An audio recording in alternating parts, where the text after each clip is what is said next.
Welcome to the Tech Egg. Don't get scrambled. Enjoy the video. You start immediately by preparing tools and securing the gar so it won't slip. This protects you and preserves the meat. Once the fish is rinsed, remove scales and slime with firm strokes so your knife meets clean flesh. Make a single-angled cut behind the gill plate, then run the blade along the backbone to free the fillet.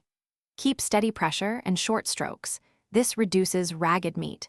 Make the same mirrored cut on the other side to yield 2 usable fillets. You now focus on removing the tough skin and stubborn bones because gar skin is leathery and bones run deep.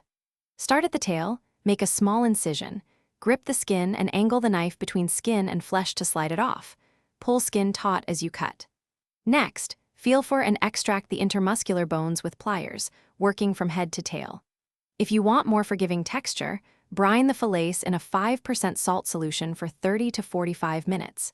You finish by selecting a cooking method that suits the firm texture. Pan-sear or grill works best to get crisp exterior. Heat oil, sear 3 to 4 minutes per side until golden, then confirm a safe internal temperature of 145 degrees F.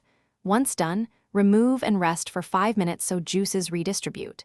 Serve with an acidic element and a finishing fat to balance flavor.